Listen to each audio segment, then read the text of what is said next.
In Star Trek Picard Season 2, Episode 4, we finally learn what the deal is with Picard's accent, spot a reference that's been with Trek for more than 50 years, and we also learn that Guinan stays strapped, no matter what century she's in.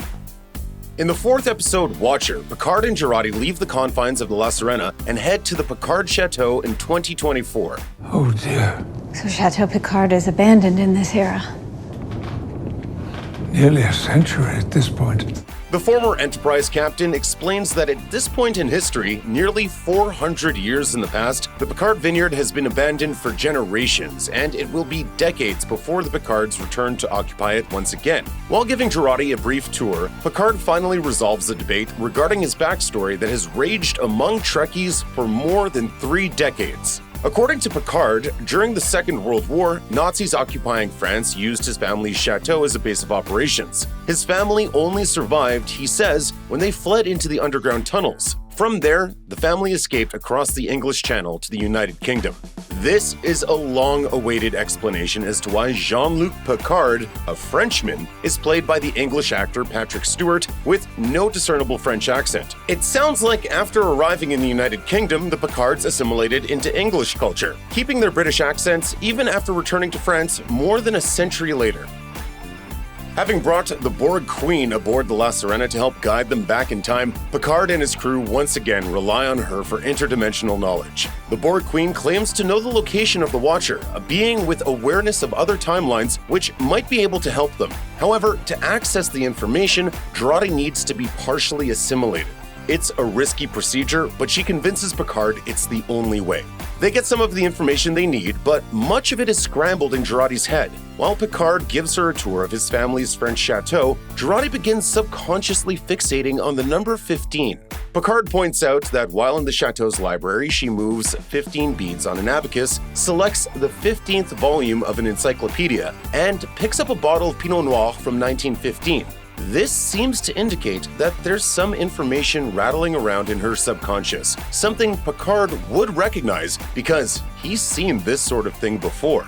The subconscious fixation feels like a direct nod to the events of the Next Generation episode Cause and Effect. In that episode, the Enterprise is stuck in a repeating loop of time, and Data implants a subconscious message to himself regarding the number 3 to help solve the dilemma. Perhaps thanks to this experience, Picard can recognize the same phenomenon in Jurati and see the fixation on 15 as a potentially helpful subconscious message. Time travel is at the core of some of the most classic Star Trek stories and provides some of the franchise's most memorable moments. One such instance is from Star Trek IV: The Voyage Home, which sees Kirk and Spock aboard a commuter bus after traveling back in time to San Francisco.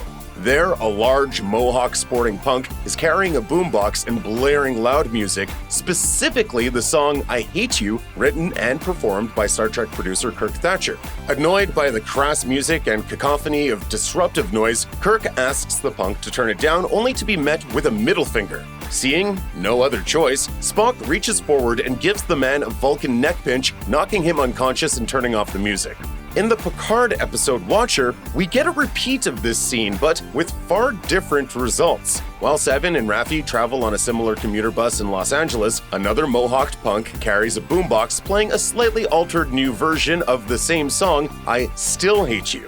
This time, though, when Seven angrily asks the man to turn the music off, the punk goes from angry to ashamed, turning off his boombox before sheepishly apologizing for causing the pair any trouble. I just like that song. Okay, I'm sorry. Sorry. Apologies. Seeking the Watcher, Picard finally gets a set of coordinates and beams over, finding himself in a familiar alley. He materializes at 10 Forward Avenue, the same location as Guinan's bar in the 25th century, and realizes that Guinan may be the person he's looking for. However, it's a much smaller detail that's sure to draw the eyes of longtime Trekkies, as a brick wall in the background holds a well-worn Star Trek prop, a poster for a boxing match at Madison Square Garden. First appearing in the classic Star Trek episode, The City on the Edge of Forever, the poster has since become an iconic Easter egg across the franchise, making reappearances in other time travel episodes. It turned up in the background of Past Tense, a two-part story on Deep Space Nine, when O'Brien and Kira travel back to the 20th century looking for Sisko, Dax, and Bashir. The poster was seen again, just barely, in the Star Trek Enterprise episode Stormfront, when history is altered and Captain Archer finds himself in Nazi-occupied New York City in 1944. Whether it was left up on the wall for decades or is some sort of 21st century rematch, we still have to wonder why they're advertising a boxing match occurring at Madison Square Garden in downtown Los Angeles. Entering the bar, Picard discovers a much younger Guinan, now played by actress Ego Agayere, with a much different attitude. Far more cynical, this Guinan in 2024 has had enough of the human race and is about to close her bar and depart planet Earth. She also doesn't recognize Picard, and that makes sense. After Q altered history, there was no longer a Starship Enterprise to travel back in time to 1893 and allow Picard and company to first meet Guinan in the TNG episode Time's Arrow. It's possible that her new, less hopeful attitude is a result of never having met Picard and getting a peek into humanity's and her own future. If you're here to drink, you're late. If you're here to loot, you're early. When she meets Picard and Watcher, Guinan is more than just cynical. She's distrusting and suspicious. She makes it known she won't tolerate a thief by pulling a shotgun out from under the bar.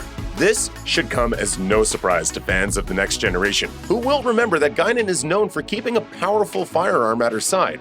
In the episode Night Terrors, when fear grips the Enterprise and a fight breaks out in the ship's lounge, Guinan pulls a phaser rifle from under her bar. But in 2024, a simple pump-action shotgun is all she needs to ward off thieves, brawlers, and malcontents. Your suspicions, Madam Guinan, are undoubtedly based upon your keen observational skills. Viewers still reeling from the surprising sight of a younger Guinan and a new actress playing her may have missed the next Easter egg.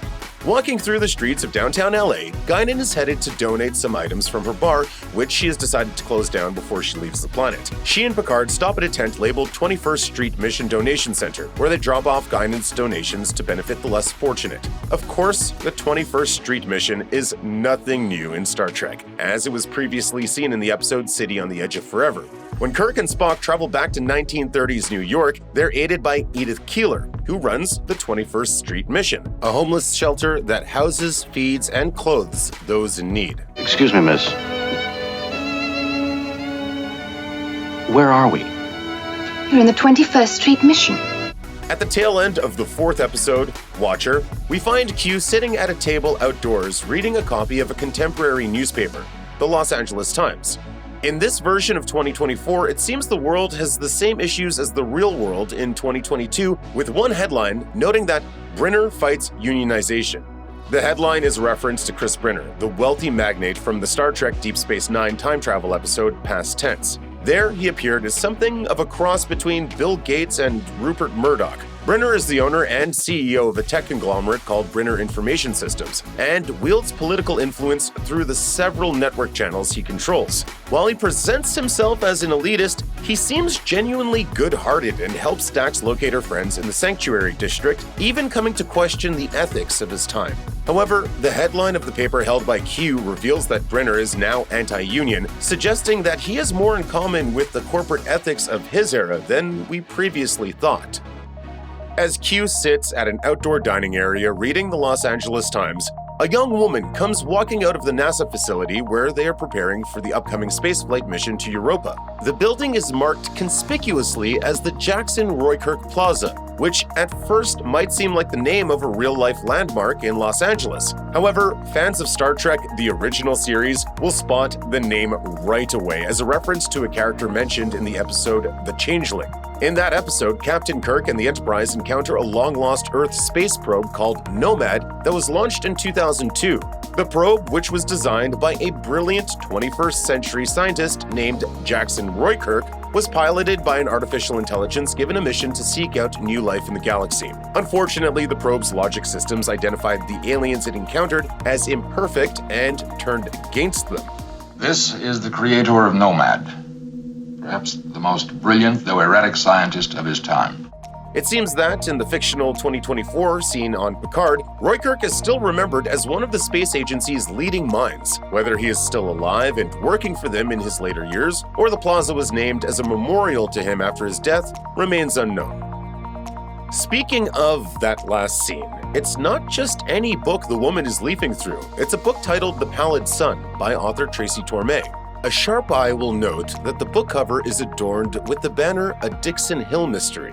Dixon Hill was the name of a fictional detective in Star Trek and star of several novels and later holodeck programs preferred by Jean-Luc Picard.